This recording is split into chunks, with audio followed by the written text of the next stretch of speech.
It might surprise you that after years and years and years of updates coming out, and then my videos with my takes on those updates unfortunately coming out way later, whereupon they're immediately made redundant by a new update the next day, that this video here, released a month after 7.21 and weeks after 7.21b, isn't out of date.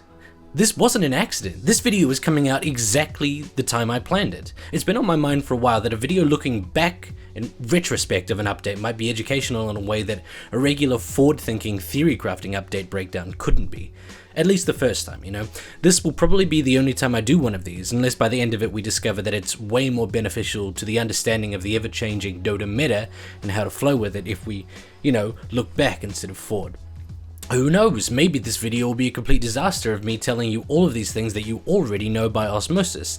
Either way, by 7.22, we'll be back to starting to make videos the day of release and then having them casually come out a week later after every other person with a hot take has broken down and picked apart every aspect of the update prior, on account of us having the, to be fair, lovable shtick of the astronaut that needs to be animated and edited. Also, to anyone who's ever watched my stream or hung out with me or God forbid dated me, you'll know I'm not nearly as articulate as I can be in the scripted and edited simulation of a casual conversation. I even, you know, like, script all of the ums and ahs and verbal, you know, hiccups and stuff, just to trick you all into thinking that this isn't scripted, but it absolutely is. I can't talk like this normally. But there's no need to talk about 7.22 yet, when the topic of 7.21 and its first addendum and its estimations for future addendums are already charted to take the next hour and a half. There's a lot to talk about here. With this unique perspective of having experienced the update for a month before talking about it, we can delve into what people thought they should be excited about, and contrast it with what this nebulous and figureless meta actually deemed worthy enough to, in turn, call for the nerfs of 7.21b. Because of all of this, we'll be using a few clips from other people who didn't really have the benefit of farsightedness to give them, you know, what we now know. I've always kind of found it fascinating what people think the best parts of an update are, and what ends up being the best part in practice. Spoiler alert, nobody mentioned Midases in their updates. A long time ago, in the oft-forgotten years of 2013, wow, a little blue man by the name of Oracle was added to Dota All-Stars. It was like Dota 2, except with more triangles instead of, you know, anything. This beast of days gone by was crazy. He had a low cooldown 360 damage nuke, he had a nearly always up purge, he had a disarm, he had a spell amp, he had heals, he had pseudo stuns, he had an ult that made you invisible and unable to die, like it was a mix of Slark, Shadow Dance and Dazzle's Shallow Grave. He was a gargantuan of supporting potential. Without the nerfs that brought him down to resemble the Oracle that we have now, he was poised to be the greatest supporting hero in the history of modern Dota. He could save anyone, heal anyone, kill anyone. And also he had a base attack time of 1.4, the lowest in the game. So of course, every single person threw away everything else that made him great and focused on the 1.4 base attack time, and then just stacked carry items on him, like butterflies and orchids and rapiers. And turns out they all sucked at it and he was awful. That's what people thought would be a good idea. And now what happened to them? The answer is that they're making a series called The Only Way to Play. Surprise! For another example, one summer evening, as the sun began to set, a sneaky update came out that fundamentally shook up the entirety of Dota, uprooted it. Every single hero was changed, the least of which was Bounty Hunter. What Bounty Hunter got was a rework to his Janata. Now, with a cooldown, every hit that he hit took money by the bit. Between a cooldown of from 12 to 3 seconds, Bounty Hunter could steal from 12 to 30 gold and proc a plus 80 to plus 170 bonus damage instance.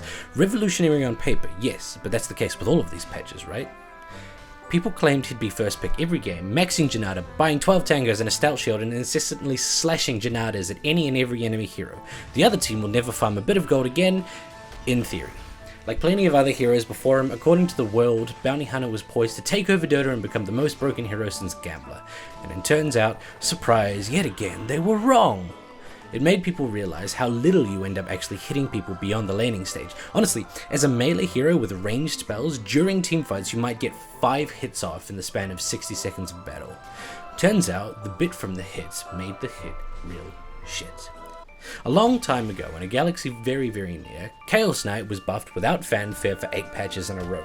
Not a soul even acknowledged it, writing the guy off as just a hero that will never really be in the meta again. There's Juggernauts and Lunas and Anti-Mage to be discussing.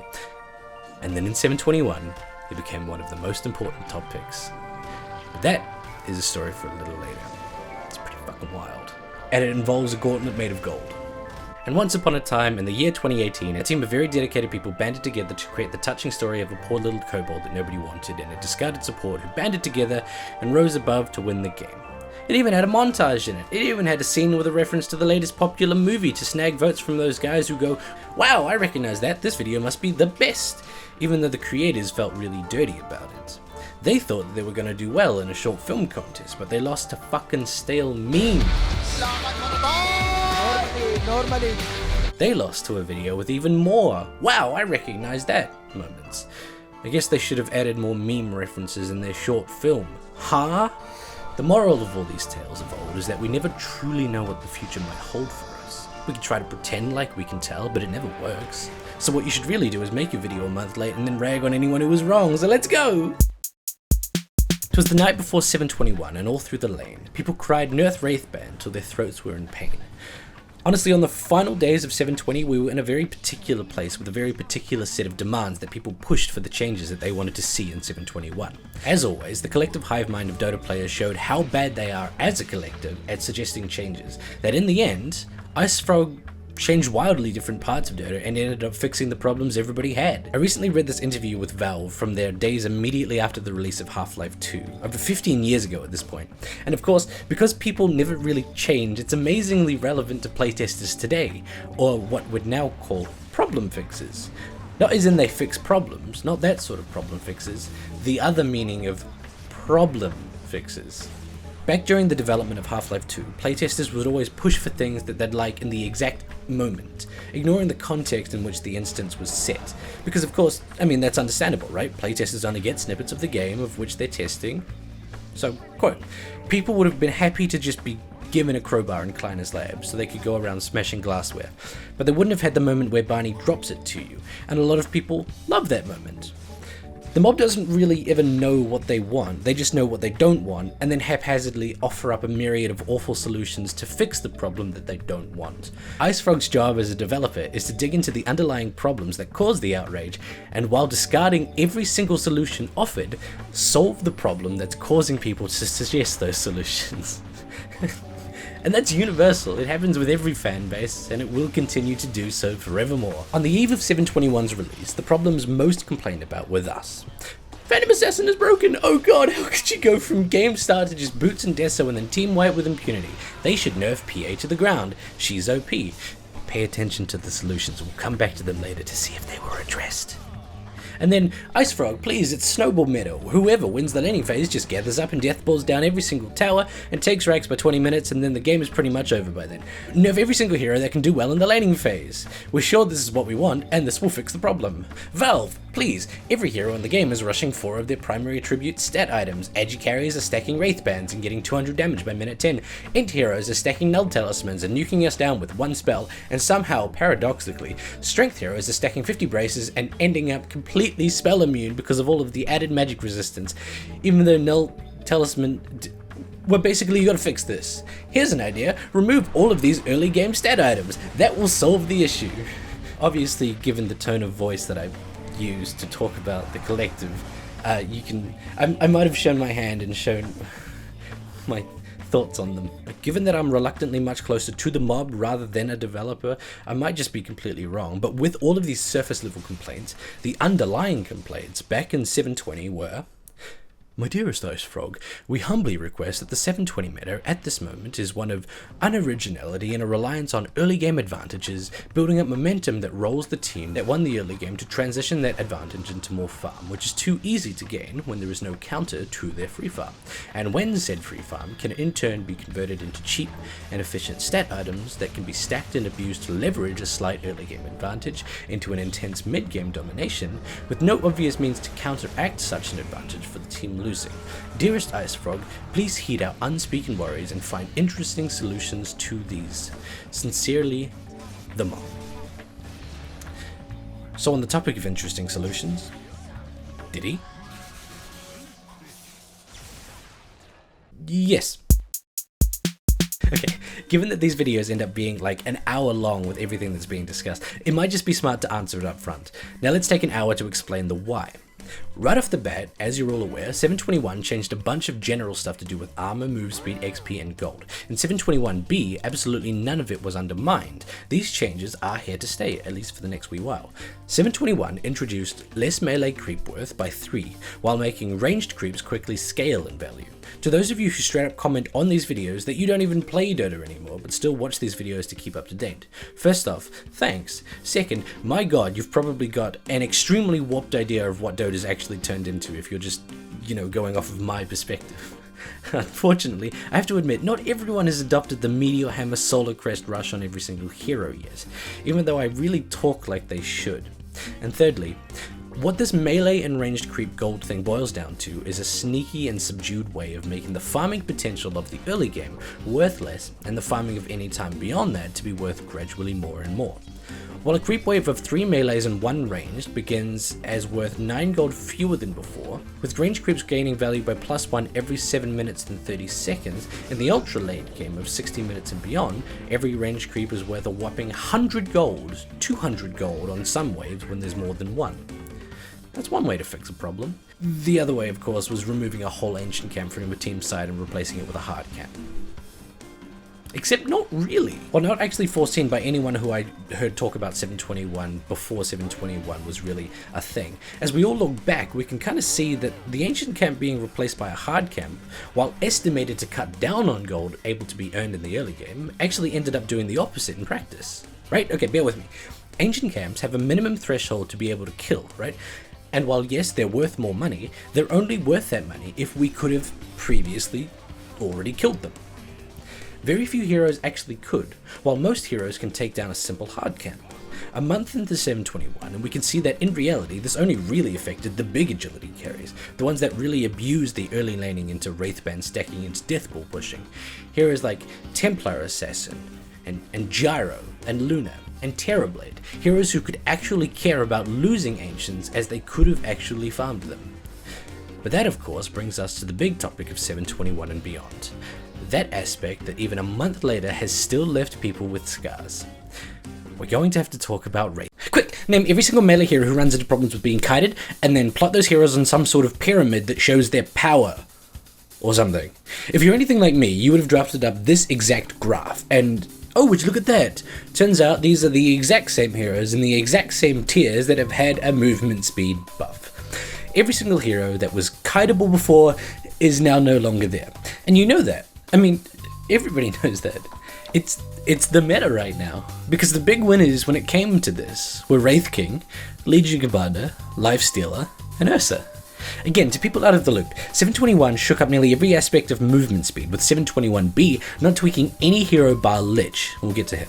From 15 melee heroes, all getting up to 15 movement speed buffs, to ranged heroes nearly universally being nerfed, to nearly every single movement speed item being tweaked up or down, the entirety of the movement speed based mini-meta is rife for exploration in 7.21c and beyond. Last video I broke down Meepo, and in said breakdown I noted that Meepo has the 7th best movement speed tied with about 10 other heroes. There were only 7 heroes that were faster than him. It turns out that's not true anymore. Now, in fact, there's none. Meepo, who began his foray into this game with a very average 300 movement speed, is now the fastest hero in the game.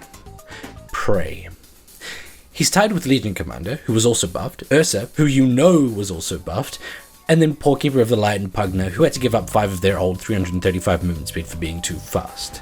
I'd imagine you were all thinking how, in hindsight, you really didn't mind Keeper and Pugna having that, if it only meant that Ursa would no longer have his new movement speed. Honestly, all up, this just felt weird. We're a month in with no signs of it being removed yet. Are we in this for the long haul? Eternally trying to crawl away from those Ursas and Lifestealers that run us down and then punish us for letting them run us down? Suffice to say, when over the start of this year, Ursa and Lifestealer have risen by 6 and 10% win rates respectively, it's clear that IceFrog's aware of them, right? The question is this what he wants? Something he clearly doesn't want is something that he ironically was the cause of, and that's the Wraithband spam. It's actually pretty clever how it ended up being dealt with. So, heroes have no longer been able to gain 25% more from their primary stats, which translates to stats from items in your base hero, but also, all heroes' primary attribute growth values were increased by 15%. So, I mean, that doesn't really make sense, but what it means is that lately every single hero has been gaining more of their favorite stat per level, while also not having access to short-term stats in the early game. Cunningly enough, the problem of Wraithband rushes and Deathball strats have been countered here in one foul swoop. Obviously, to benefit from, more stats per level, you'd have to have more levels. And without the stats to do so from items, gaining levels has gone back to, taking a fair bit of time. All up, the average game length has gone up by 6 minutes, but not just because of this. There's in fact this giant chain reaction that's recently occurred looming over our heads and wanting to be discussed. It's a fun story that digs into how one small change in one area can cascade into an entire meta shift. And it, of course, involves Midas. Speaking of Midas, before we get to all of that, I think it's time to talk about items. In 7.21, 30 different items were updated. In 7.21b, one was. Even if you didn't already know that it was Midas, you'd easily be able to guess what it was with the context clues. What's really interesting is Hand of Midas wasn't one of the 30 items that was touched in 7.21. It was the same ability it was in 7.20, and to be honest, 7.06 nearly 2 years ago. Sure, in the time the cooldown incrementally went from 100 seconds to 90 seconds, but that's not really anything special, especially over that amount of time, and yet all of a sudden, without being touched, Midas was the standout king of 7.21, and honestly still 7.21b.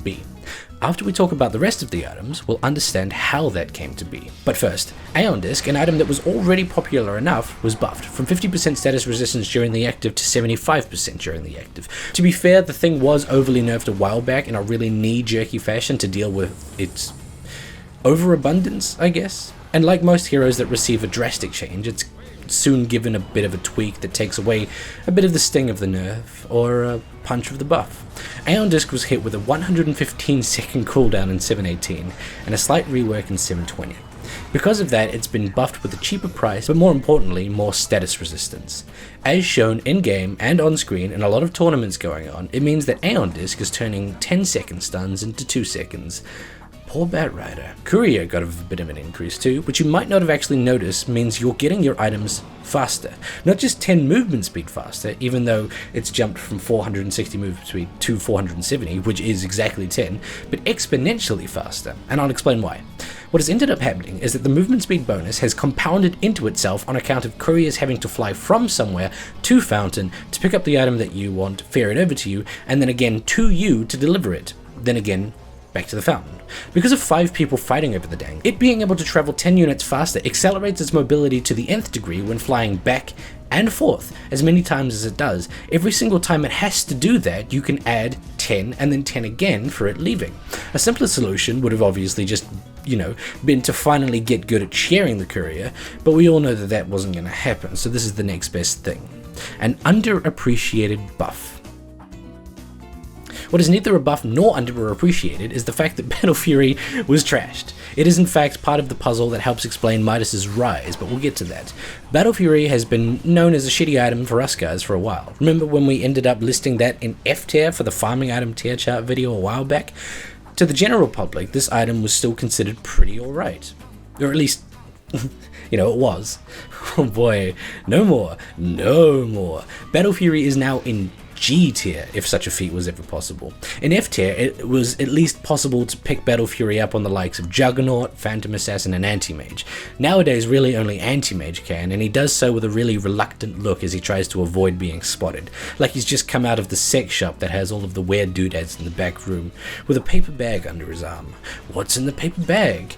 I don't know, but Anti-Mage clearly doesn't want me to see it. Now normally, if I saw someone I knew in that scenario, I'd be open to it and appreciate that they're exploring their sexuality, but I don't really know how respectful I can be of someone ever buying a Battle Fury, so maybe this analogy needs work. You guys watching, help me out here. Basically, Battle Fury used to give a 50% base attack damage increase to any creeps that were being attacked, which obviously meant that a hero with a crit like Juggernaut or PA, or a hero with high damage and attack speed like Anti-Mage could wipe a creep wave and potentially one hit. This is no longer the case. What's weird is that this is a nerf to an already terrible item, so maybe I'm missing something. Or maybe it's IceFrog's final push to make people never actually pick it up again. I mean, every single hero in the meta right now is exploring different avenues. You have Mantas and Maelstroms, Diffs and Desos, Moms and Midases. Nearly every farming item is being taken out for a test run. It's actually pretty fun to witness. This is a meta where things are being tried. But this was happening before 7.21, so I guess this has more just, I don't know, sealed the deal? I mean, I personally can't remember the last time I saw someone build a Battle Fury. In 7.20, with all of the cleave and armor changes, Battle Fury lost its anti-illusion capabilities, and in 7.21 it lost its creep farming abilities. So I don't understand what it'd ever be used for now. Honestly, I can't think of anything Fury does that Mjolnir doesn't do better, or even Maelstrom, which is cheaper than Battle Fury. And that's an item that doesn't even prohibit an entire half of your character base from picking it up. Melee and ranged heroes can pick up a Maelstrom. As much as I really didn't like Battle Fury, I'm sorry that this happened to you, Battle Fury. 7.21 is the marker for the update in which Bloodthorn overtook Bloodstone as most picked up item with the word blood in it, not including Bloody Sentries if you're from the Australian servers, as in, where the hell are any of our Bloody Sentries? Because turns out, as much as that phrase is tossed out there, it's surprisingly not their official name. Wow, we're always learning something on this show, aren't we? Both Bloodthorn and Bloodstone have found themselves slightly more popular. Slightly. Unfortunately, their increase has taken them from being picked up in 1% of games to 2% of games. These items are extremely niche. Bloodstone's coming around. It's honestly turning into a fantastic item if you give it a chance. It's not taken off yet, but the active nerf from 60% current mana to 30% max mana probably means IceFrog was scared of its potential. You might question my usage of the word nerf there, when a month ago, when 7.21 was first released, people were complaining and calling it a buff. But here, right, is Blood Pact is the active, and it gives you health. It converts 30% of your max mana into health regen over 2 seconds. It used to be 60% of your current mana, but stay with me here. Because Bloodstone was only ever built on maybe 4 heroes, we can honestly go through them one by one to see if it was ever good. Number 1, Storm Spirit. If Storm Spirit is out of mana, he is dead. If Storm Spirit is out of health, he's also dead. Because Blood Pact gives you health, it stands to reason it would be used when you don't have health.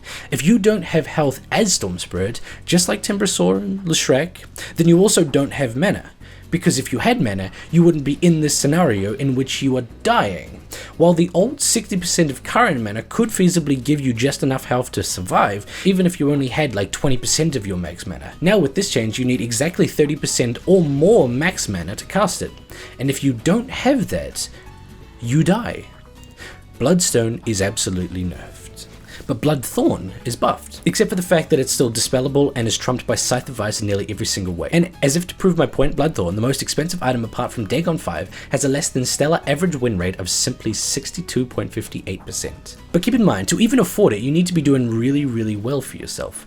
No heroes would rush it, and so it would probably be classified as a late to ultra late game item at most. And yet, farming up that amount of gold only to still lose 40% is a big problem.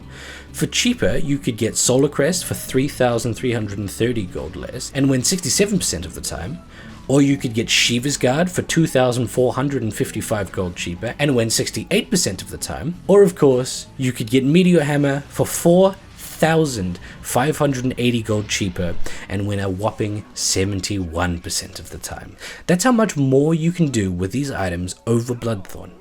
Now you guys might see why I carry on about them so much. But the real next level play is when you get all 3 and have a 206% win rate. Imagine that, winning 2 games every single time you load into one. Why would you ever get a Bloodthorn with numbers like that? Beyond Bloodthorn, other items that have really made a splash include all of the movement speed based items like we talked about earlier, and all of the buckler based ones too. A lot's changed in the meta these days, with Vlad swinging from never being picked up to always being picked up to somewhere now in the middle?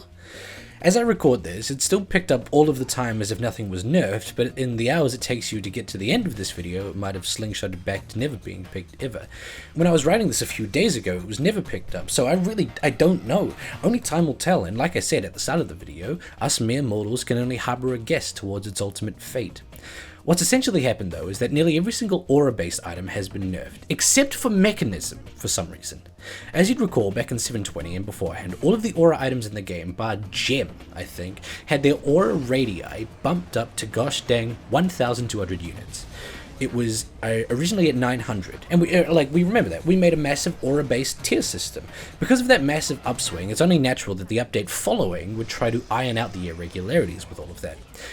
Then again, Drum straight up lost its passive aura entirely, so maybe an iron isn't the tool, but a sledgehammer. Because some items overlap with being movement speed items as well, let's just go at them one category at a time. Starting with aura items, the following items were affected: Buckler, Crimson Guard, Drum, Mech, and Vlads. Buckler goes into Crimson Guard and Mech, so extrapolate what that'd mean when I said that the armor duration of Buckler was reduced from 25 to 15, an over 50% decrease. What's weird is that I don't think people generally care. I mean, some do. I mean, I care, but I can't imagine less than 90% of Dota players even acknowledge the fact that Buckler actually did anything at all. Crimson Guard and Mech, however, did have noticeable changes. Crimson Guard's more expensive, but really you're paying for the increase in radius, so, it all works out. Mech, however, has found itself in a very comfortable position for absolutely any healer with cooldown reduction talents, with a Holy Locket or with an Octarine. Darkseer, Enigma, Treant Protector, and the little pink behemoth that is Dazzle. Mechanism is a joy on Dazzle. Well, I mean, it would be if he was the support. So for the uninitiated, Mechanism has this change to its stack limit. You know how if you'd recently used Mechanism and you cast it again before the buffer was up, that it wouldn't do anything? Well, for a month, that has been eradicated completely, as was the similar buffer on Crimson Guard and Guardian Greaves. It was replaced with this. Mechanism's buffer is now intrinsically locked to its cooldown upon cast. Normally it's a 65-second cooldown, with a buffer before a hero can be healed by Mech again of 64 seconds. It's always 1 second less than the cooldown of the item. And normally this wouldn't change anything, but when you have the means of reducing said cooldown to something much lower, now all of a sudden that buffer is something much lower, -1. So let's not mess around, let's just take this to its absolute most extreme conclusion. Dazzle picks up Mechanism, levels up to max bad juju and lowers his cooldown by 50%. Mech ends up at 32.5 second cooldown. Then he builds Octarine Core. Stacking multiplicatively, it's a 62.5% cooldown decrease, 24.375 cooldown. Now bear in mind, the armor duration used to be 25 seconds a while ago. If it still was, we would have already hit a 100% uptime for that at least. And then you add an arcane rune that stacks additively to that, and you hit around 85%. Basically what you end up with is a mech with a downtime of 9 seconds. 9 seconds! Converting the burst 275 health to HP per second, what you'd end up with is a 1,200 unit radius aura of 30.5 HP per second for every creep, hero, and creep hero on your team, as well as the default 4.5 regen that you get passively. Suffice to say, it's pretty good on Dazzle. Most other heroes, maybe not still. I mean, in all honesty, it's not really picked up much more than it really used to be, even on heroes like Dazzle. But now that we all know this, it probably really should. Same goes for Crimson Guard and Greaves. Greaves end up being utilized more on the utility heroes of yore with the additional cooldown reduction talents mentioned above. Darkseer, Enigma, Treant. Unfortunately, I don't think it's enough. It doesn't, however, work with Refresher because the cooldown is locked in upon cast. So there's a buffer, and even if the cooldown is changed after the fact, the buffer still stays. Let's say that Mechanism has a 120 second cooldown, and you use it, so the buffer that you'd have is a 119 second cooldown. If you were to use Refresher immediately after that, even though you'd have Mechanism up again, when you first cast it, it set it to 119 seconds, so you have to wait 119 seconds to remove that buffer. Which means that yes, if you have an arcane rune and an Octarine Core and all that, you'd be able to use Mechanism for like the 9 second cooldown thing, and then have it be like 60 second cooldowns later. Obviously this doesn't matter unless you have 2 Mechanisms on the team, and at that point where we're talking about the concept of 2 Mechanisms on a team, I feel like we've gone too far off the deep end. Let's move on. An item that should have had a massive spike or drop in pickups is Vlad's. It was picked up like every other game in 7.20 on account of it being the cheapest lifesteal available with a hefty aura to boot, plus the oft-remembered but underutilized bonus damage aura. But that's more to do with the fact that games ended faster back then, so a percentage of like 50 damage wasn't really as much as a percentage of 1 million damage. I don't know why a million. That's not a number that you get into in Dota. Where we are right now is back to everyone's favorite meta of scary bears and other mid-game melee man fighters. The highest win rates are heroes like Ursa, Lifestealer, Nightstalker, Wraith King, and Bloodseeker. All monsters that enjoy running down a few folk. Vlads could be nerfed into the dirt and beyond and still be picked up every single game when these are the heroes at the tip of the meta right now.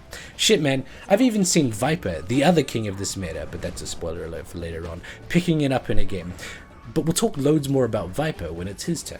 The final aura item is technically no longer always an aura item. Drum of Endurance lost its passive 6% movement speed aura and instead gives you, and you alone, a flat plus 20 movement speed. And that's the trend with nearly all movement speed items right now. You'll notice that all of the movement speed buffs in the previous section were on melee heroes, mostly melee carries and entirely melee cores, while the proposed fix to that was nerfing all of the movement speed items that a carry would pick up and buffing all of the movement speed items that a support would pick up. Don't believe me? Yeah. The following movement speed items were nerfed. Sanjin Yasha was reduced by 5, Yasha was the same, obviously, Yasha and Kaya was the same, Manta was the same, because obviously they were all made of Yasha, and Drum of Endurance was tweaked to have the passive no longer work on allies. The movement speed items that were buffed were Yules, converting from plus 6% increase to plus 20 flat. In fact, that's the same with all of them nearly. An average hero would have a movement speed of around 295. 6% onto that, like most items that are built out of a windlace would get you, gets you to about 312.7. I don't know why I said about just then. It would be exactly that. I did the calculations. That's a 17.7 increase, which is less than plus 20 flat. But that's not the sort of hero that would need to get movement speed on, right? You get movement speed on the heroes who are the slowest.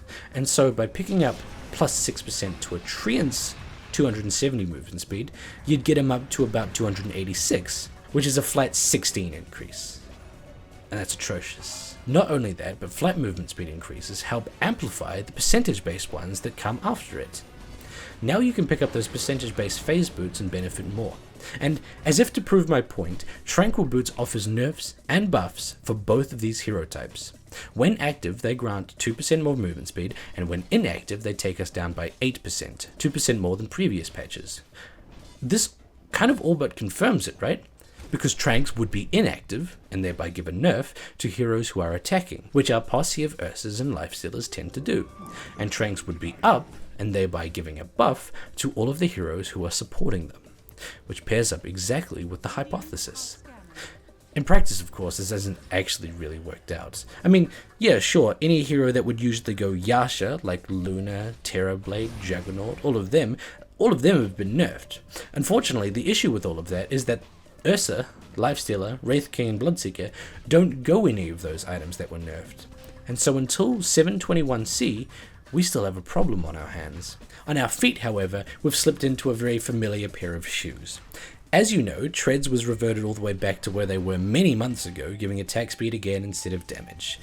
I'm sad about it. I like the change, but phase boots have gone so far back in time that it's a good litmus test for finding out when people started playing Dota. Phase Boots is also back to damage instead of attack speed, but it's maintained its build-up of boots plus blades plus chainmail to end up continuing to offer 5 armor. If people claim that this is not what Phase Boots used to be, they're technically wrong. But obviously we're not going to hold it against them. Way back in Dota 1 times, in 2008, when Phase Boots were first introduced to the game, they actually did nearly exactly what they do now in 7.21. They gave 5 armor, 16 attack damage, and gave you phase. And then a few patches later, in 2009, they turned into what we're all probably familiar with, the double blades of attack damage boots. The problem is, Treads are back to normal, offering plus 10 damage with your primary stat and plus 20 attack speed. But phase boots only ended up coming back to plus 18 damage, or plus 12 on ranged, instead of the classic plus 24. So now Treads does more DPS than the DPS boots, especially on ranged heroes. Plus 10 damage compounded with the attack speed that you've gained, that is usually more than a raw plus 12 damage. And so in 7.21, we're back to Treads on everyone and phase on fewer. It just took us many months to do so. Weirdly, every single hero that's dominating right now is doing so with phase boots, and yet phase boots are being written off by most, including us, like We literally did just then. And that's because of the very much still present plus 22% movement speed active. If a slow hero like Treant Protector benefits from flat movement speed because percentage-based increases do so little when he has so little, that entire system is flipped upside down when it comes to the speediest of heroes this meta. If you didn't already know, Ursa gets up to exactly 382 movement speed at level 1 with phase boots and nothing else. And when he turns them on, he hits 455. 455. 455, dude! That's an increase of 125 movement speed with one pair of sub 2,000 gold boots. What the fuck, right? And let me remind you, this was done in 7.21, a month ago, and hasn't been touched since. This is intentional. So obviously in a meta that revolves around people going very, very fast, all of a sudden, Bloodseeker is also good again, due to his rupture. It's funny how these things work out, right? But with all of that said, let's finally get to talking about the actual heroes of these updates. Don't worry, I haven't forgotten about Midas. We'll talk about that when we talk about a certain Knight of Chaos. But before that, Abaddon has spent this month enjoying his buffs in relative peace and quiet. I don't really know why, but this has always sort of happened with him. I look over an update to see that Abaddon's yet again been given awesome buffs, to then check out people playing him and realize that there aren't any more than the last patch, and then the patch before that. Abaddon was given a longer duration slow and an Aphotic Shield mana cost reduction, but if you've already played against him in a game recently, what you would have all noticed is that those aforementioned phase boots are pretty gosh dang good on him. Vlads and drums too. In fact, he's turning into an Io or Wyvern when you realize that if you pair him up with nearly anyone, you've found an unstoppable lane-winning combo. What I find really weird is that he's plateauing, a fun word with 4 vowels in a row, at a 52-ish% win rate, even though I'd consider him one of the better heroes of the meta. And if not, the most consistent. Then there's heroes like Alchemist, who people were creaming over. Less gold in the early game, oh well that means Alchemist must have a great advantage because of his Grievo's Greed, and the base Agi increase, oh my god, wow, and the base movement speed increase, gee whiz. In fact, he's only completely been buffed, even including his talent. Level 10 going from a -8 second unstable concoction cooldown to a whole -7. Wow, this guy must be tearing it up on the battlefield they surmised, but alas, he's gone from a 49% win rate to a 49% win rate. Oh boy, big changes, guys. Ancient Apparition, however, had a few more changes to his early game kit that did leave an impact. It's made him somehow decrease in win rate. You wouldn't know how, based solely off of his abilities, considering that they're all buffs. Nothing major, but still buffs. And considering Ancient Apparition liked to build Midas anyway, the encouragement to go Midas due to the longer game meta should have been right up AA's alley. Right? The killer with this is, of course, that the heroes that are topping the meta right now are less armor-based glass cannons who depend on HP regional lifesteal, but instead big, burly, magic-resistant, mid-game strength carries who don't really go armlet. Wraith King shakes AI off, and so does Lifestealer, and also with Cold Feet needing someone to not move fast enough to escape the effect radius so Cold Feet can actually stun, a meta that grants all of these heroes more movement speed isn't really going to let an AA fare well within it. In that light, you can kind of understand the 0.4% win rate drop. If anything, it's impressive that it's not more. I mean, it's the same with Disruptor a little later. His kinetic field is countered by simply walking out of it. The only reason that Disruptor came away with a higher win rate compared to Ancient Apparition is because of that hefty +1 armor increase. Oh my god, he's unkillable. Oh boy, I'm sure that joke hasn't gotten old yet. In 7.21, Anti-Mage wasn't given anything, good or bad, directly. Indirectly, he was obviously slaughtered. The Battle Fury nerf, the longer games calling for more time in which a carry can catch up to your farm, Anti-Mage wasn't really in the best place. In 7.21b, he was at least given a bit more base agility, even if it was just 2. Ultimately, I don't think we as a society mind if Anti-Mage is taken down a peg or 2. It's only really knocked his win rate down from 51% before 7.21 to at one point 45.9%, and then currently 49%, but at least it's taken his pick rate from a consistent 20% to a less popular 14. Arc Warden, however, has been on a ride. From a 43% win rate in 720 to an immediate 49% win rate in 721, to then have a drop to 46% in 721b, Arc Warden has only been buffed, with nothing directly happening to him in 721b. A month ago, he was given an overall damage increase to spark rate to later levels, with a 20-second duration on Tempest Double from 18 seconds. This might not seem like much. In fact, it might seem literally exactly like 2 seconds. But it is so much more. Magnetic Field's cooldown is exactly 20 seconds, with his level 10 talent giving him an 8% cooldown reduction, taking it down to 18.4 seconds. Back in the day, that was just too much to cast 2 fields with 1 Tempest Double, but now in 721 onwards, it's just enough. The drawback to this is that you can't take the plus 30 attack speed talent that you weren't gonna get anyway. This is entirely a good thing, and I'm not smart enough to understand why his win rate would have dropped because of this. We'll come back to it later. Bane was given buffs to Enfeeble, buffs to Fiend's Grip, buffs to his stat gain, and buffs to his level 10 talent that is admittedly the one that you never get. But, you know, still, buffs. Bane's pretty good against the top heroes right now too, so his win rate increase of 47% to nearly 50% checks out. Keep an eye on this guy as we go along. Batrider is also the same, but like Bane, he's played so little that the sample size from which I'm gathering these results is immensely skewed and erratic, jumping up and down 5% every time we check it. Currently, at the time of recording, he's chilling on a very pleasant 49% win rate relative to his 720 win rate of 43.52%. The reason for the increase is, I assume, Batrider being good against Ursus and the like, and, as well, Firefly giving that oh-so sought-after movement speed bonus that's so popular in these metas. The duration was also reduced from 18 to 15, but the cooldown was reduced from 40 to 34, which actually ends up being, I think, a buff. With anything close to a 30-second cooldown or lower, Batrider has the ability to use Firefly to hit multiple camps and then have it up again for another wave. To be fair, with the added movement speed, it's entirely possible to use a 15-second Firefly to hit most, if not all, of the jungle camps in an area. If you're able to kill them in 14 seconds, then an 18-second Firefly isn't really useful anymore. Another hero who's never picked is Beastmaster, and now the very few games he is picked up in ends up with a loss more often than they used to.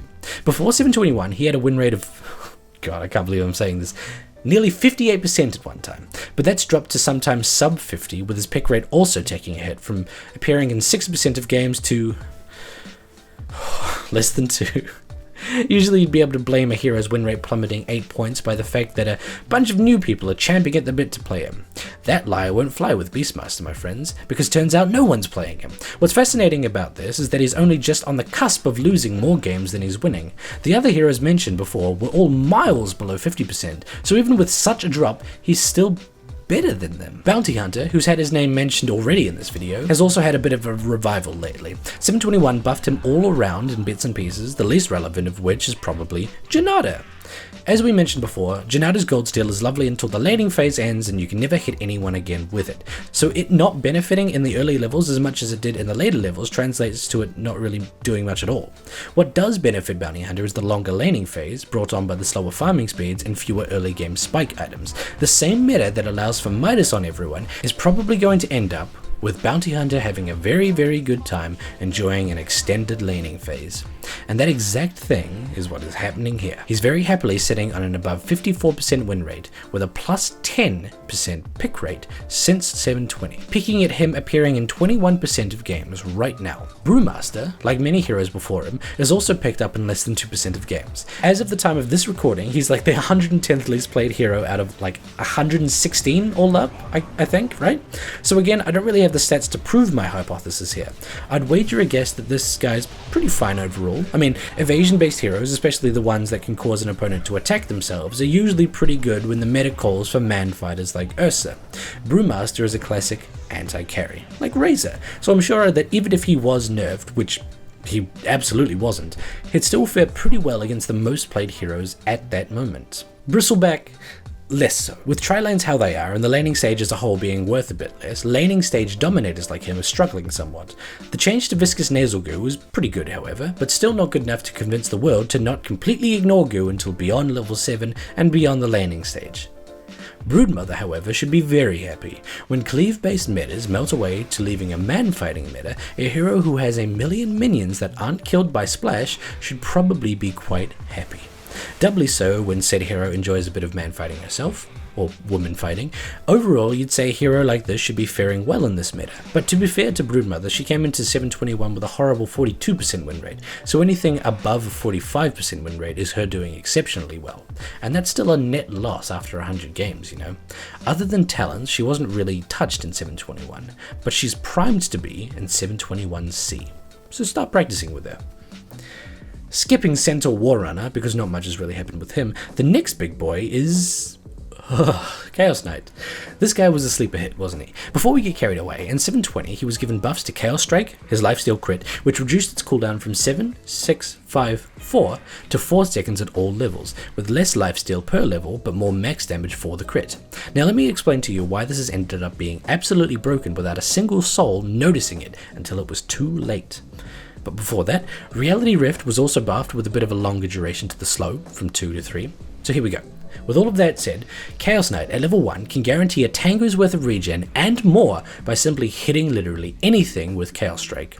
You know this already. I know you know this already because everyone's seen it done in the pro tournaments that have just happened recently. In fact, Chaos Knight began 7.21 with a 52.7% win rate and then shot up to peaks of like 55% win rate. Now this might not seem that impressive, and normally it isn't, but this is factoring in the fact that CK also had a pick rate jump of from 4% to goddamn 12%, coinciding with the tournaments that have been playing him lately, when he was shown to be an absolute juggernaut, ironically unlike the actual juggernaut, who sported a tidy 39% win rate at ESL 1 Mumbai, to name one tournament.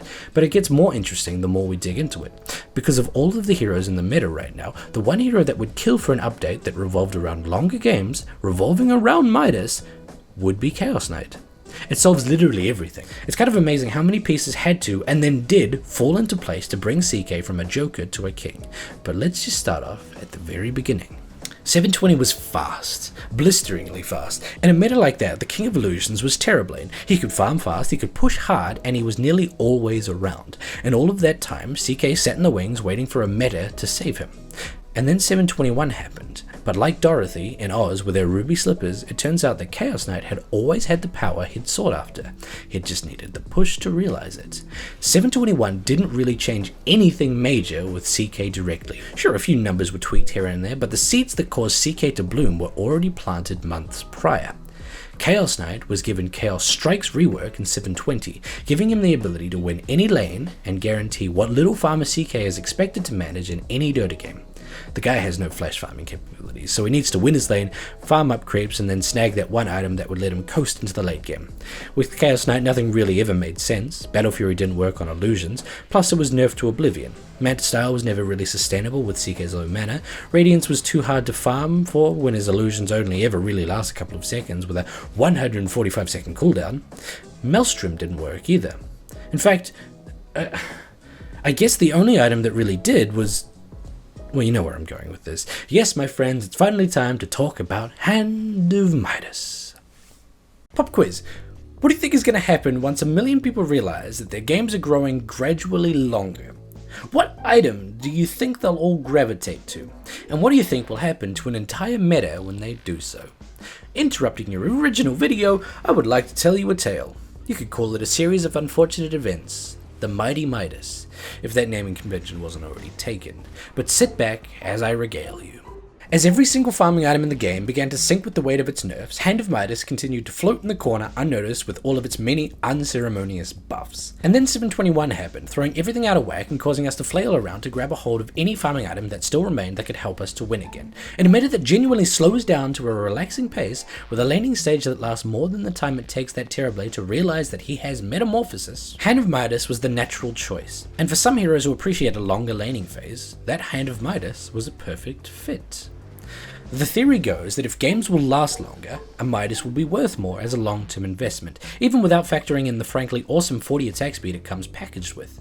And when enough people believe something like this, it oddly enough becomes true. Sort of like when the more people believe that laws work to prevent awful things, the more those laws will work to prevent awful things. The second everybody decides that societal rules mean nothing, they truly do end up meaning nothing. And when no one believes that sex with a condom is safer, it literally won't be.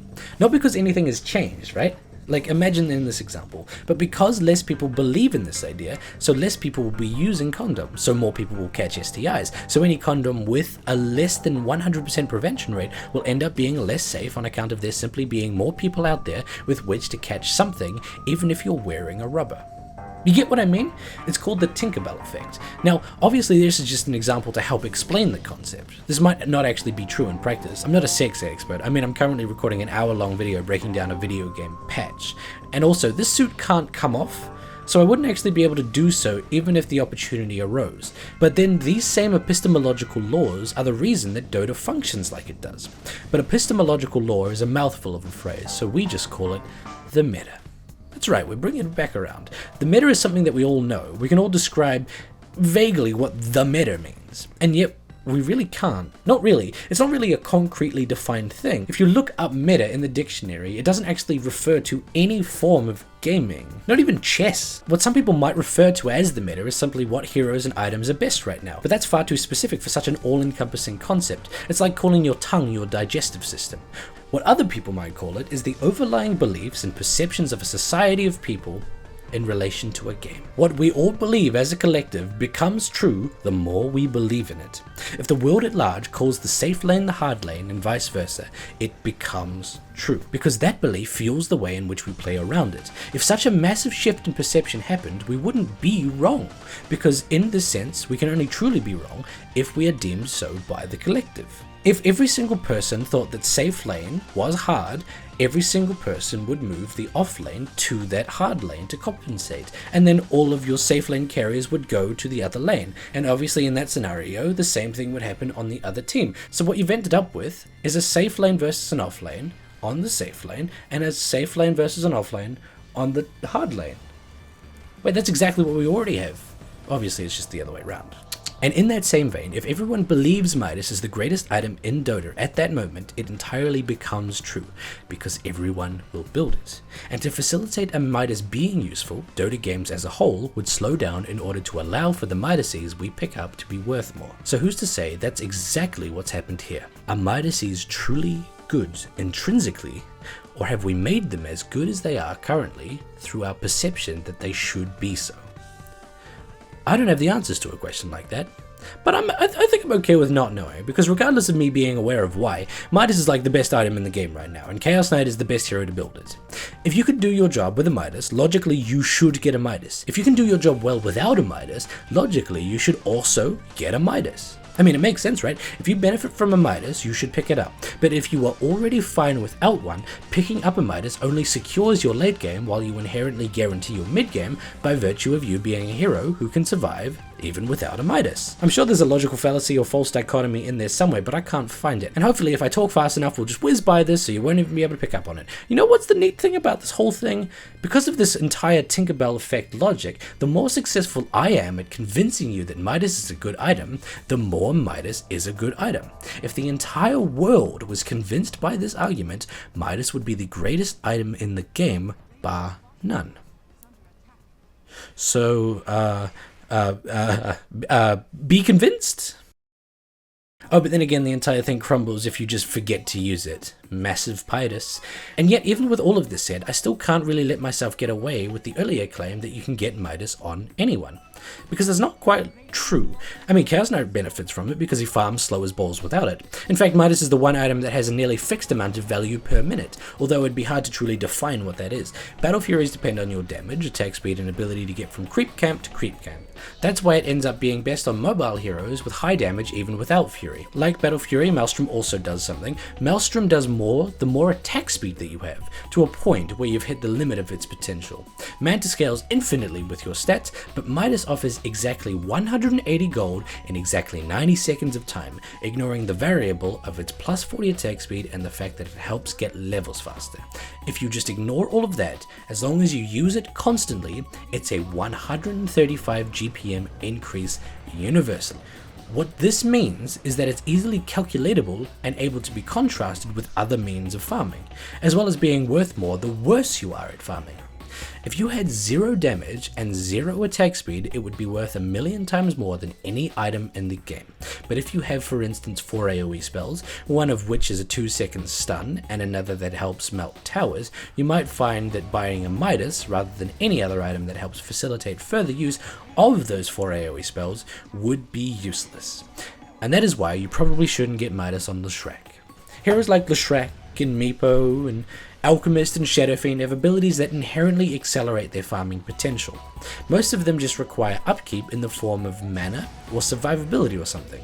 Because Midas offers something that they already have, you'd be better off buying items that compensate for the aspect that they're missing. But that's in theory. In practice, you should really, honestly, just build Midas every single game. I mean, why stop there? Buy 2. As long as I keep you all buying Midases, I can continue going Midas myself. But finally, beyond all that, we come to Chen. In all honesty, I've really got no right to complain about old Brewmaster with his 110th or something rank of most played heroes when poor old Chen has the exact lowest. He's 116th out of 116. Nobody plays Chen, and that is a crime, especially right now. While Chen's win rate has plateaued at the same place it was back in 7.20, on paper this guy's really good, and it's at least shown off in pro games. Basically, Divine Favor is still being tinkered with to find out exactly what it should do. Chen has a 0.65% pick rate, so mathematically it's entirely possible for a guy with 100 games under his belt to have still not ever played against a Chen before. Oh my god, right? Anyway, with a pick rate this low, it's probably the best time that he's ever had to, be tinkered with. If he's really nerfed, nobody's going to care. If he's really buffed, nobody's really going to notice, because he's never picked anyway. Anyway, let's hope that you already know of him to speed this along. Chen's Divine Favor has ended up being his first max spell a lot of the time, and for good reason. Chen is less dependent on amassing a load of these creeps and more dependent on simply getting one creep, or even getting no creeps at all, and then spamming Divine Favor until it can't be done anymore. Divine Favor costs less mana, gives health regen amplification, which immediately works on said health regen, and gives plenty of damage. This video was a month late to save you, but the description in the update is a bit messily written, so if you didn't quite get it, and still don't quite get it 31 days after the update came out, the double bonus damage on non-hero units is when Divine Favor is cast on a non-hero unit. It's not the opposite. It doesn't give bonus damage to a hero if that hero is attacking a non-hero unit. I mean, you get what I mean. It's not like you're giving someone a Quelling Blade. But basically, you spam this on your carry CK to guarantee every single last hit for them, and also guarantee that they're never harassed at all. Chen's pretty good, but you'll have to take my word for it. Statistically, you probably haven't even seen it in action yet. Clockwork has lost his battery assault cast point, and that's pretty much it, because of what's shown on the page as a pretty pointless change, more specifically, cast pointless. Clockwork has jumped from a 49 to a 52% win rate, and that's with the top heroes of the meta countering him. Imagine what happens when they're nerfed. Or, if you can't imagine, let me just explain what'll happen. Crystal Maiden will rule the world is what'll happen. I kinda love Crystal Maiden right now. She's effortlessly good once more. While she's maintained a very respectable above 53% win rate for years now, she's been given, over the last few updates, tweaks that make those 53% of games you win as fun as they can ever be, just as much as the 47% of games that you won't win. Regardless of the result, she's fun. And that's probably what we should be asking for in all of Dota, right? It's probably some crazy marketing conspiracy now that Frozen 2 is on its way out, but if I start going on about that, you'll all think I'm somehow even crazier than I come off as now, which is probably why we should just move on, shall we? Moving ahead a bit, most of the Ds have had tweaks that haven't really changed much. DP's got a bit more damage. Drow's had a talent change, nothing wacky. If I was lame and got all of my jokes from 2013, we could laugh at Disruptor getting +1 armor again and say literally unkillable. But we're not going to do that. A D hero who is worth talking about is Dragon Knight, for an interesting reason. Dragon Knight isn't really being talked about, because Dragon Knight's never really talked about. Ever. Except when the topic is about how much Dragon Knight is not being talked about. Dragon Knight's boring. He's plain. He's the same no matter what you do with him. He's consistent. He's just not boyfriend material. You know what I mean? But something that obviously hasn't been talked about is that Dragon Knight was one of the melee heroes who was given a base movement speed increase. And it was increased by 10. That's not nothing, because keep in mind, Dragon Knight's a melee hero that is well, how do I put this, ranged. That's obviously not the most common trait, so while all of the other naturally ranged heroes have lost movement speed, Dragon Knight has gained it. He's still slow as heck, at 295 now, but Elder Dragon form grants a flat 30 movement speed bonus while in that mode. And it's got like a 50% uptime. And yet again, that's not nothing, even if people are straight up unaware that it even exists. So now we've got a 325 movement speed dragon who can then go boots, and then go Manta, or drums, or Sanjin Yasha and Mask of Madness, or Helm of the Dominator into that Kobold Foreman with the fat belly and the fantastic movement speed aura. Now all of a sudden, because of all of these movement speed tweaks through 7.21, one of the slowest heroes can end up at times as one of the fastest. Keep it in mind, will you? Moving on to E now, heroes like Enchantress have been really running away with this meta. It's pretty weird to think about, considering she's hard countered by Ursa and Lifestealer, that Enchantress is leading this update because of her changes. Of course she's lost a bit of movement speed, but in return she's gained a massive cooldown reduction on Enchant, which I'm sure you've noticed hurts like hell when you're laning up against it. Essentially, she's the same hero at level 4 enchant, but the road to that point is paved in blood. Level 1 enchant went from a 55 second cooldown to a 22 second cooldown. Bear in mind, this is the spell that both slows, purges, and also lets you dominate creeps. Because of all of these changes, you'll find that while Enchantress isn't in most games you've played, the ones that she has been in have been heavily in her favour. Beyond that though, there's old Grimstroke, who's over the course of the month enjoyed a massive rise and fall in win rates and popularity, like a modern day Citizen Kane.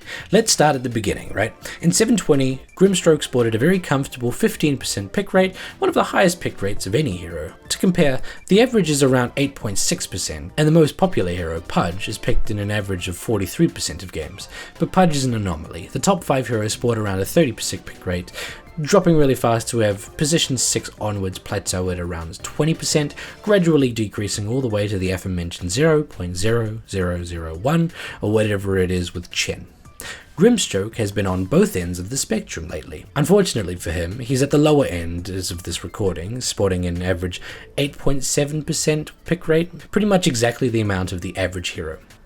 So how did it happen?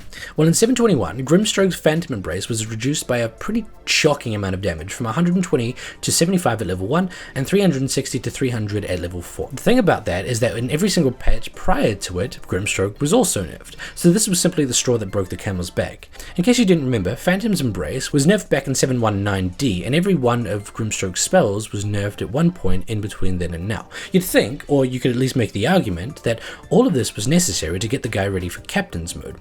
I mean, he was a new hero and all, perhaps he was too powerful as is, and needs to be straightened out and balanced before the pros start picking him.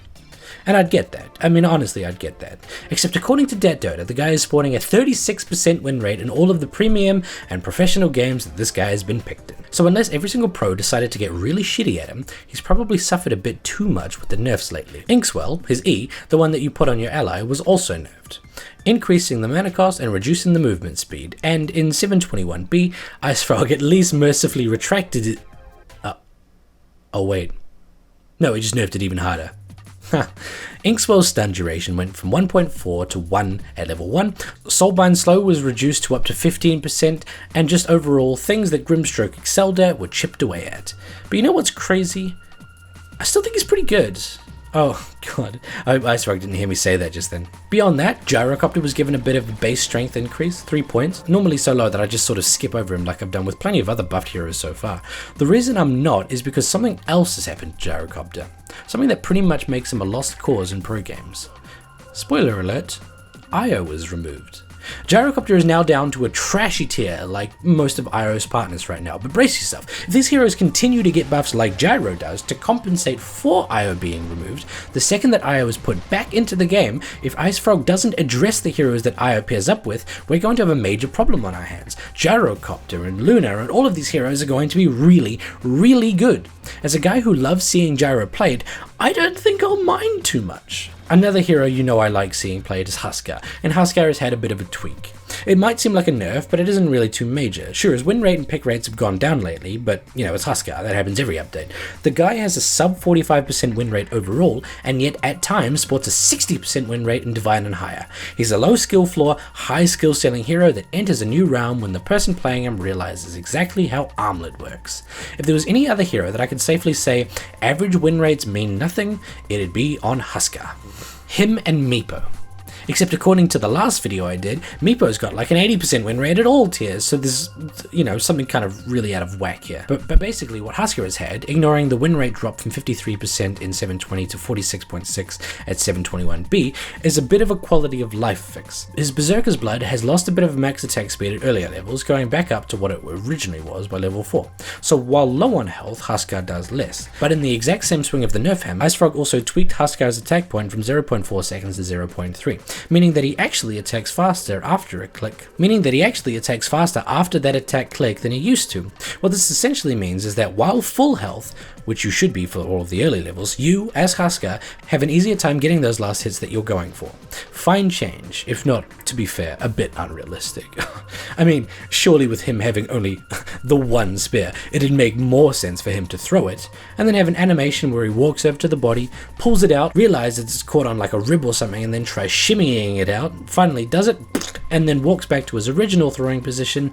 But I guess that would be really awkward when the guy that you're fishing the spear out of isn't actually quite dead yet, and is in fact still wailing on you while you pull the spear out. Also, technically, if he's throwing the spear, it's a javelin. but that's neither here nor there. An actual reason for his abysmal win rate right now is that the poor guy is going up against his biggest counters: Viper, Lifestealer, Chaos Knight, Bloodseeker, Ursa. It's honestly the worst time in the world to be a Husker player. Don't let the Ursas grind you down. Now we should talk about Io. Okay, so we're like a month late for any sort of theory crafting or anything, hence all of the other heroes so far being more of a retrospective and analysis of their place in the meta right now, irrespective of what they could actually now be doing, because we know what they could now be doing. We've seen them do it for a month now. But I still want to be able to theory craft with Io. I mean, it's like a tradition at this point, right? And the reason I think it still works is twofold. One is that we at The Only Way to Play uniquely look at Io in terms of his potential to get help of the Dominator and carry with it. So can he? And also, first off, as mentioned, Io was removed from Captain's Mode, which is a good call. A lot's changed, and as of 7.21b, he's still not in again, and I highly doubt he will be in 7.21c or 7.21d. There's still so much to tweak, so expect him back in a couple of months when 7.22 comes out. Because of all of the changes in 7.21, he understandably got a bunch of revisions to those changes in 7.21b. In 7.21, Tether was given the ability to transfer health and mana even when Io was at max HP and mana, which is a major buff that we've constantly been talking about for ages now, that allowed anything that you were tethered to just passively regen using all of your items. Mechanism, the Helm of the Dominator passive regen, all of those items still work on that tethered creep you're putting in the front lines. So right now, Helm still seems to work. In 7.21b though, this wasn't reverted, although Tether was nerfed so it could make you slowed again. You know what, honestly, fair. I don't know why they gave us the alternative to that. But there's a bigger elephant in the room. And that of course is spirits being frustrating to handle. You still get no feedback if they're moving in or out, there's no sound and there's no icon for it. The minimum range is 200 now instead of 100, meaning you can't jump right onto someone and hit them with every single orb simultaneously, and the spin rotation interval takes 0.3 whole seconds more. Oh, I guess there's also overcharge and relocate too. Alright, so this was a big topic when it was first announced, and rightly we haven't really seen much about it in practice, given that, Io is unpickable in pro games. So overcharge has lost its constant uptime, now supporting an 8-second duration that costs no health or mana per second, instead costing 40 to 100 mana to cast depending on the level. Like a normal spell. It has an 18-second cooldown, and therefore a less than 50% uptime. Fortunately, the attack speed bonus was ramped up to double at level 4, with the damage reduction also ramped up from 5% at level 1 and 20% at level 4 to 15 at level 1 and 30 at level 4. And then in 7.21b it was reduced again, literally back to 5 and 20. Well, I'm sure it was fun while it lasted, even though I didn't even get to try it. Now the question is, was this a nerf? And the better question is, was this a nerf to carry Io? The answer was probably? Okay, so farming with a creep and overcharge on an 18-second cooldown is definitely a negative because your overall speed is lower. You used to be able to travel from camp to camp, turning on overcharge for the few seconds it takes to kill the denizens of that camp and then move on, turning it off in the interim. Now it's all or nothing. What's really bad is that we've lost out on usability when it comes to pairing it with relocate. Okay, so Relocate has been, as you know, reverted back to a cast delay when it used to be a channeling spell. Those were some dark days for us. It's literally just exactly how it used to work, but now the numbers have been dropped dramatically. The delay between casting and relocating has gone back up to 3.5 seconds at level 1, but that's not really a problem when we don't really have to channel it anymore. You can go back to doing that thing where you cast it in the shadows, and then at 3.4 seconds exactly, you tether to the ally that you want to take on your wild ride, and then you're fine. You're fine. That delay doesn't really matter as much as the cooldown, and the cooldown has dropped from 130 at level 1 and 90 at level 3 to 90 at level 1 and 60 at level 3. Now we can simply do it more. It still lasts for 12 seconds, meaning that it has a 20% uptime exactly, but this is exactly where we run into issues. Sure, we have the ability to jump from lane to lane every minute, and that's dope for split pushing. Overcharge still only lasts for 8 seconds of that 12-second relocate duration. When relocating, you're really always wanting to be consistently attacking something in those 12 seconds. So let's just calculate if the attack speed bonus we've been given actually lets us do that more than before. Ignoring the talent that lets us attack when our creep does, which I can already tell you is monumentally better than what we used to have, especially when paired with a Necro Warrior, does 140 attack speed extra over 8 seconds give you a lot more than plus 70 over 12 seconds? The answer? Unless you're stacked with 6 moon shards, turns out, yes, just. But oh boy, is it good with Necro. So go out and enjoy this knowledge. When Io comes back to Captain's mode, we'll be prepared. Everybody's going to be getting AC, drums, Helm of the Dominator, and Necro 3. If you pop Necro 3 and you tether and set yourself to overcharge, I think you would take about 10 times a second. Now obviously if you were to buy a Divine Rapier and all of that, which, I mean, we're a carry, so it's only natural, would probably be able to take the Ancient in like a second? But then there's Juggernaut, who's falling further and further down the win rate and pick rate charts. Not enough to really be worried, mind you. Even at his lowest point this patch, he's still spotted an above 50% win rate, and just under 30% pick rate, but baby steps, right? Juggernaut lost his ability to TP while using Omnislash, which was, to be fair, absolutely a mistake for him to have in the first place, even though IceFrog will never admit it. So you can't really think of it as a nerf, but rather IceFrog bug fixing and labeling it a feature. Because of the way the game is going right now, Juggernaut, being the very consistent hero that he is, will probably continue to pop into your games a lot. He's sort of a staple of Dota. Just, if you see him picked, ban Lich. That is an ugly laning combo. Keeper of the Light lost his ability to cheese a refreshed Will-o'-the-Wisp combo to keep people permastuns, which, thank God, right? It was dirty when you could do it, so dirty in fact that decent, respectable folk playing Keeper of the Light honestly deigned to not even do it, even if it meant a guaranteed win. And I respect that. Legion Commander has also had a massive upswing in win rates due to a movement speed increase of 15, the reason being that jewels are now easier to get to, which is honestly one of the only problems that you'd ever need to actively solve in order to win any LC game. You win jewels with your kit, like I said way back in that LC guide I once did. The only thing that you'd need to buy is a way to guarantee that you'll get those jewels. Being the fastest hero in the game, is one way to go about it. Leshrac has only been buffed, which makes me pretty happy considering I thought he was, a pretty sturdy offlaner already. If anything, I thought he'd been nerfed a bit, but I'm not complaining. He's not really picked. Lich has plummeted though, going from 53% to at times a 48% win rate. And I'm very fine with this. He's slower by 10, he's lost damage on Chainfrost, he's lost seconds off of his Sinister Gaze, and he's had Frost Shield slowed at early levels. And you know what? It's not even enough. Keep nerfing that dickhead IceFrog. That Frost Shield into Juggernaut Blade Fury is still dirty, no matter how bad both heroes are. But when we get to heroes like Lifestealer, who without really getting anything in terms of Drake buffs, has become sort of the king of the meta. Midas is good on him. He's a man fighter. He's been given 15 movement speed, taking him up to 325, which is the second highest. Like Ursa before him, getting phase boots on Lifestealer, which also now gives him his much needed armor that he's always been sort of awkward about getting, gets him up to over 400 movement speed. Tie that in with the fact that he's also got a slow, and you'll realize why people hate this guy right now. 45% to 59% win rate. That is the biggest jump of all heroes in the entire game. Yikes.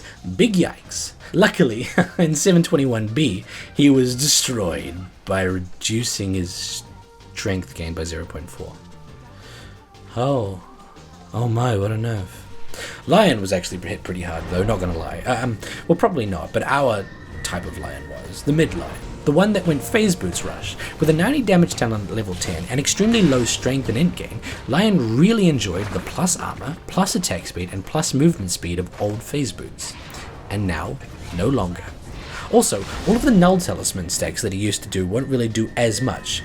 Strangely, according to these charts, he's barely even dropped in his win rate, or pick rate. It's almost like people don't even play him as a mid or anything. What? Lone Druid was buffed, taking him from a whopping 39% win rate to a 40%.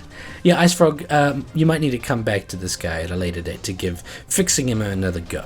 Either he's terrible or he turns into a sniper with a guard dog and scores a 70% win rate. Remember that patch? There's no real middle ground with this guy, is there? Luna's been hit pretty hard by Io's absence. Io and Wraithbands being gone have really affected how much Luna fares in pro games. And even now in pro games, she's dropping from 54% to 48%. You know what I think the problem is? You're all picking up carry items with her. She's just been given a plus 300 cast range, level 10 talent. Let's all start building Atos on her. Mark my words, it'll be the next big thing. Or you could just play more Lycan with a strangely high movement speed buff. Doesn't this guy like turn into a 650 move speed werewolf? Why would he need a move speed buff in the downtime between those ults?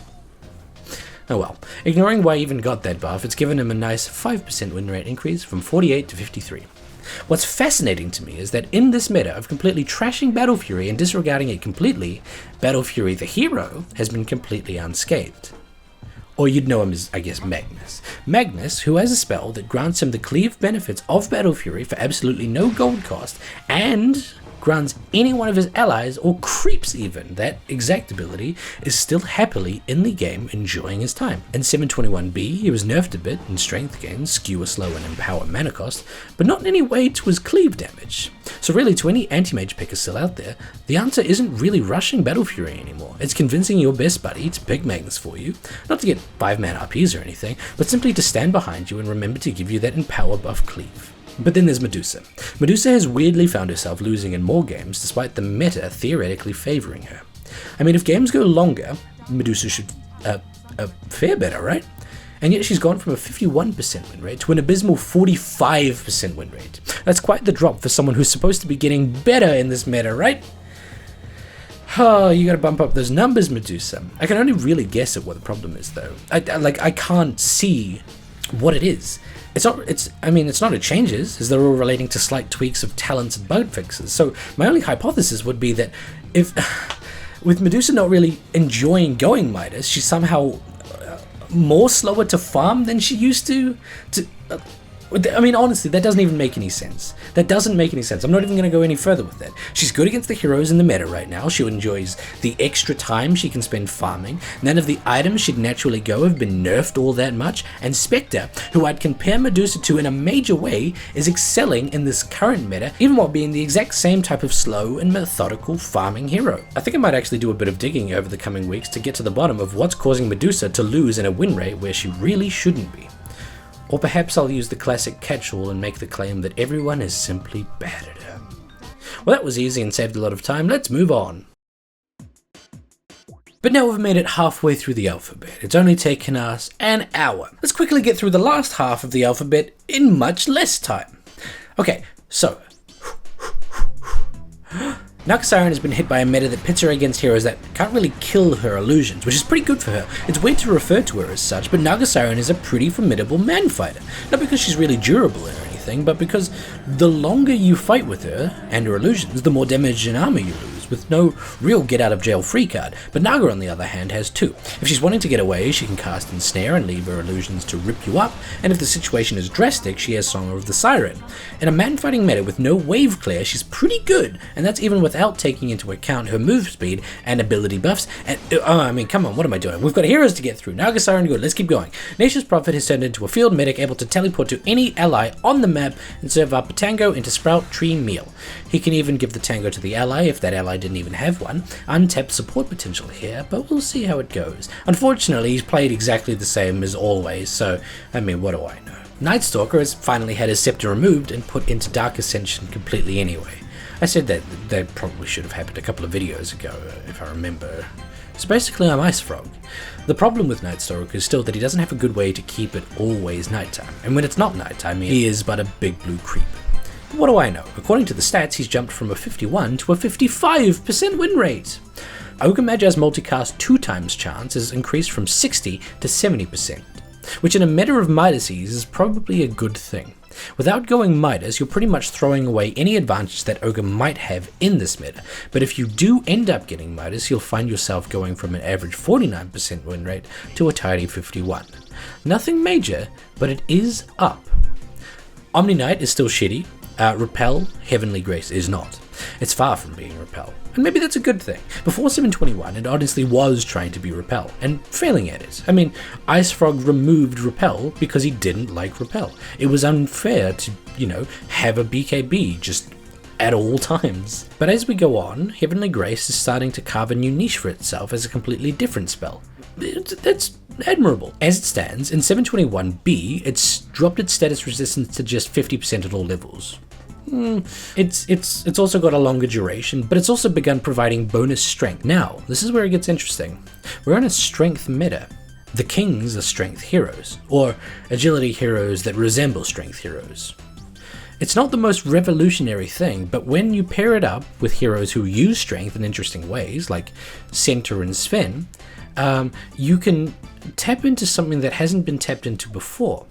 The Sven Omni combo with Warcry and God Strength is pretty scary, so there's potential here. Phantom Lancer is the same. Ever since Phantom Rush started giving agility for 2 seconds, I wondered if there was ever a way to justify maxing it. Turns out, yeah. Just do it. I love PL right now. The trend is to max Rush to get it to a point where the cooldown is 4 seconds, the agility bonus is 36, and the duration of that 36 bonus agility damage is 2 seconds. It's essentially an Eagle Song with a 50% uptime. It makes farming really easy, and yet the poor guy sits on a 43% win rate. Riddle me that. Queen of Pain's Shadow Strike has had its damage per tick bumped up to 90 damage without so much as a peep, which is really good. I don't think anyone really cares too much about Shadow Strike these days, but you really probably should. One cast can deal now up to 575 damage at level 4. That's pretty fucking great. But then we've got heroes like Ricky, who just casually get swamped with buffs even though he was already good. Now he sports a 53% win rate, brought on by a 1.5 base health regen increase, 4 base damage and 5 base movement speed. Rubik was understandably taken down a bit. Arcane Supremacy was a bit too good, and I mean, we made a whole video about it. And while that spell didn't really get touched at all directly, because, Ice Frog doesn't really do that, it did suffer due to the fact that Telekinesis lift duration was lowered by 0.2 at all levels. This means that Arcane Supremacy's passive debuff of 20 to 44% just does less overall to TK. Skywrath's Mystic Flare can now be used on Roshan. Unfortunately, every single other hero in the meta eats Skywrath like fried chicken, so he's understandably lower in win rate these days. Ursa beats him, Lifestealer beats him, Viper beats him.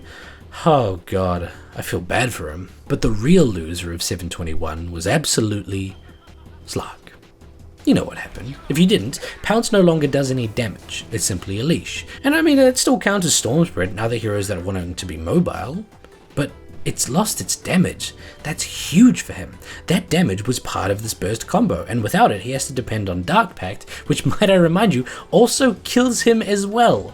Understandably, he has dropped from a 54% to a 46% win rate, and I don't miss him at all.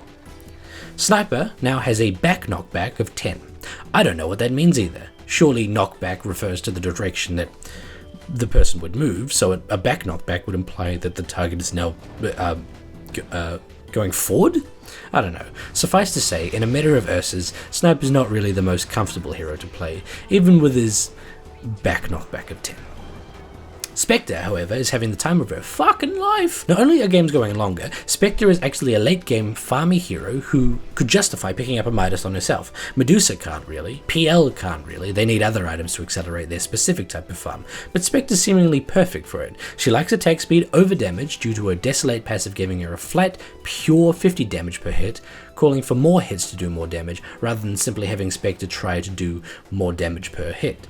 She's also, and I don't know if you know this or not, a bit of a slower farmer. Yeah, shocking, I know. Honestly, Spectre's really living it up in this meta. The heroes that rule right now are mostly all countered by her. Games are going longer, people are putting less stock into shutting down laning stages, and she's even been given a base 2 strength increase and a 0.2 strength gain per level increase too, as well as a Spectral Dagger movement speed buff. And if you still don't believe me, on the day before 7.21, she had a 47.65% win rate.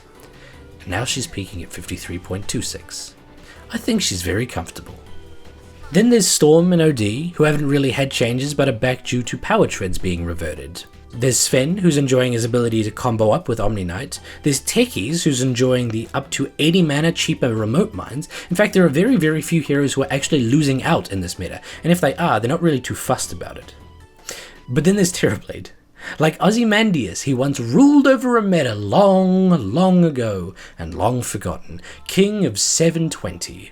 But with all of the nerfs to Wraithband, to Deathball, to early game push strats, to speedy games, to towers getting more armor, to even his strength being reduced from 16 at level 1 with 1.7 each extra level, to 15 and 1.5 each level, Terrorblade has seen better days.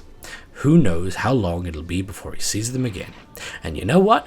I personally hope it's eons, but shh. Treant Protector is enjoying a nice gradual walk back into the above 50% win rate territory. There's nothing too crazy happening, just a bunch of smaller incremental buffs, not including Iron Branch's change to give planting a tree a cast range of 400, which helps Treant jump from jungle to jungle undetected. Treant has also been given more damage block, more of a root on overgrowth, more damage on leech seed, and then again, more damage block with living armor. At level 1, it's 40.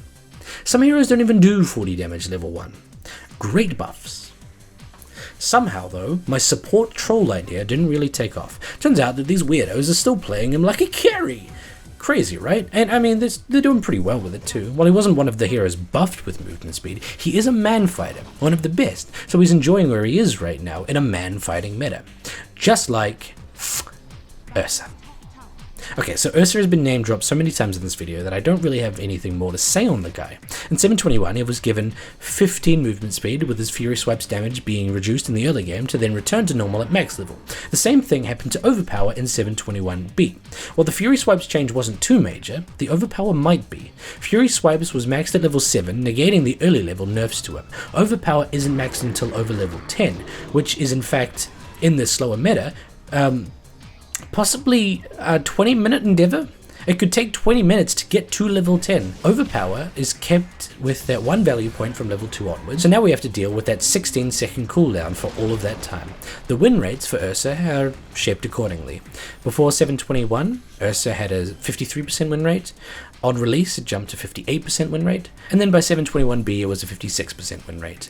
The thing you'll notice is that there's still an increase to what it once was, and it's scary. But Ursa was merely the hero treated second best by the updates of 7.21 and 7.21b. The real, true standout hero of all of this was surprisingly Viper, the last hero we'll talk about in this video. And then it seems like we'll talk about him even more in a video all to himself if 7.21c doesn't mess him up too bad. Because there's a lot to say. Viper was given an AoE increase to Nether Toxin by 30 units. He was also given a slight damage increase from 65 per second to 75 per second. He was not affected by the movement speed buffs, he was not affected by the slower meta, he was not affected by the Midas resurgence, he very rarely, if ever, goes Midas at all. In fact, nothing changed about Viper. And yet over the last week or so, people have just become aware of him and his very special way of playing a game. He is no longer a carry, no longer an anti-carry. Viper is now a Veil Builder. Viper is a caster. Viper is a mid-dominator, and Viper is absolutely, unanimously, the best hero in Dota. Nether Toxin is a spell that deals damage over time, deals AoE, breaks passive, reduces magic resistance, does magic damage, silences with the right talent, lets Viper farm, lets Viper win lanes, and worst of all, has a 5-second cooldown and an 8-second duration.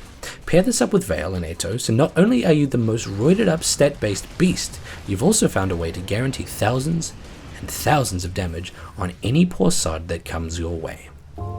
Viper is amazing, and nothing about this meta even caused it. People simply became aware of him. And that means the next best hero could already be in the game, right now, waiting for you to find him. So go out and find him. Who will it be? And as always, I'll see you in the next video. I'd like to thank the following pledges for making this video possible. They are, of course, Chris, 1996, the guy who just copy-pasted everyone else's names. That's him. Miles Liu, Scar, Asbestos, Jan Wilcoz, Kim Nelson, Lincoln, Mow the Lawn or I'll Drop an Engine on Your Feet, Sad Little Techies, Shadow Sweetheart, Squirty McFlirty, Sterile Cheryl, Tefetu, Iria, Christian Rudder, Corey, Quit Dodging Me and Come Back to the Internet, Damn Cleric, Davis Johnson as a Sad Butt Boy, Gabriel Keynes, Grumman, Hatcrafter, Hey, that's pretty good, Jonathan Scary, King Gizzard and the Shitty Wizard, Tsunami Shadow, Milacot, Mini Shuf, that adorable Alfante, Much Skill Very Pro Wow, Neutral Platonic Land-Based Vertebrate, Nay, Orange Filter Sky, Paul Moran, Peyton Dean, Procrastination Studios, Brod, Pro S, Punith P, Rhett Mitchell, Rick Flareon, Woo! Shiva's Guard, Taco God Boomdog, The Average Saiyan Warrior, Thomas Johnston, Uncommon Alias, Wazer 107, Yabus McGee, and everybody else. Thank you very much. See you next time.